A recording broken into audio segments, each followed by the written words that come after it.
I've said many times on the floor of the House and now on the floor of the Senate that the use of military should be the last resort, that there are other options that need to be explored first. So the resolution that has come out of the Senate Foreign Relations Committee requires the President to pursue diplomatic ways to resolve the issue before he can use force. And he must certify to Congress that he has done that before he can use force. Mr. President, you understand this directly because you've raised some of these issues. We now have an opportunity that we hope will work. We now have the attention of Russia and Syria, since they know that America is serious about reacting to their use, to Syria's use of chemical weapons. They know that we won't stand by. They now have acknowledged that chemical weapons in great numbers exist in Syria. And quite frankly, I think they've acknowledged the attack and the use of chemical weapons in Syria. Of course, the videos speak for themselves, and the physical evidence is overwhelming. So now the suggestion is they would turn over those chemical weapons to the international community. If that's done, we have achieved our objective in the resolution that's before us. The resolution before us is to degrade and deter the use of chemical weapons by Syria. If they turn their chemical weapons over to the international community, we have achieved our objective. However, any such plan must be verifiable, enforceable, and timely. Excuse me by being a little bit suspicious of the suggestions made by Russia and Syria. I want to make sure that it is verifiable, that it's enforceable, and that it's timely. But, Mr. President, we anticipated a diplomatic effort when the Senate Foreign Relations Committee recommended this resolution to the floor of the United States Senate.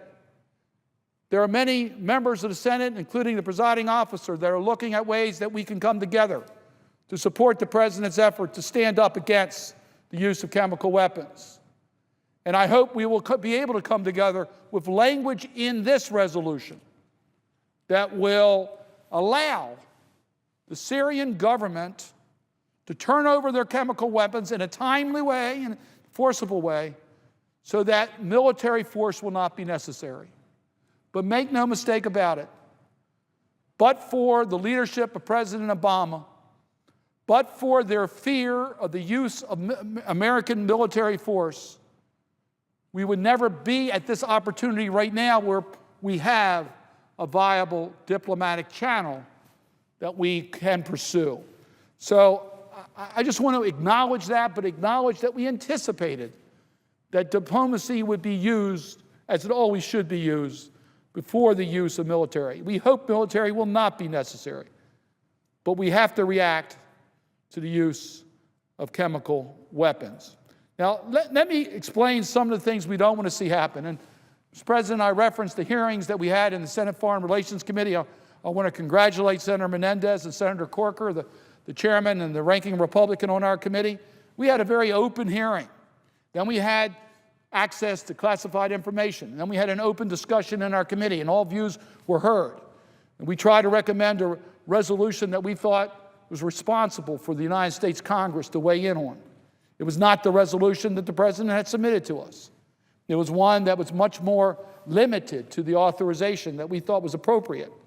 And I think it has served its purpose from the point of view of putting Syria on notice that the United States is prepared to join the international community to say chemical weapons will not be allowed to be used. But we also made it clear that we will not be drawn into a civil war. President Assad has done some horrible things in that country.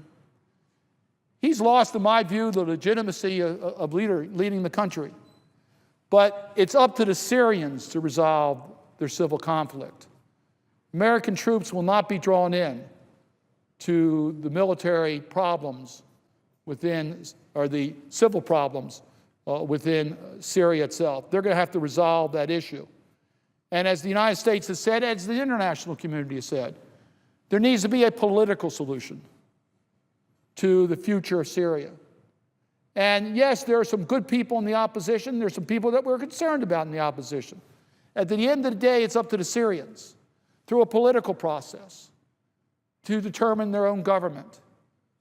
What we should expect is a government that will respect the human rights of all the people of Syria and will respect the right of Syrians to determine who their leaders should be. But all ethnic communities should be able to live in peace in Syria. And that's our objective, to get to that political solution.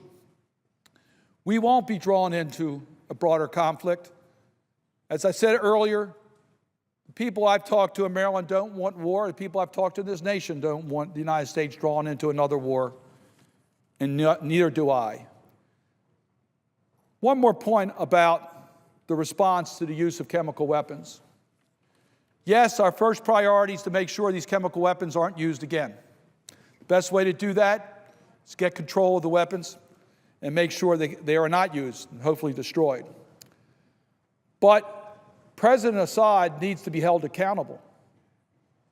He has committed war crimes. He has committed crimes against humanity. He needs to be held accountable for the criminal actions that he has perpetrated on the people of Syria. As we know, over 100,000 have lost their lives. Many of these are civilians who were put in harm's way by the Syrian government against international norms. So I have encouraged my colleagues to join me in an effort calling on an international tribunal to take President Assad in his case and establish the international justice so that he is held accountable for his actions. One last point about the resolution before us, and that is it is important to work with the international community.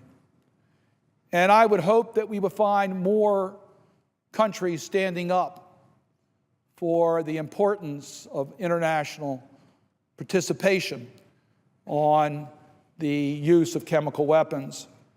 One of the hopes that we have in this new opportunity for a diplomatic solution is for the United Nations to assume its appropriate role.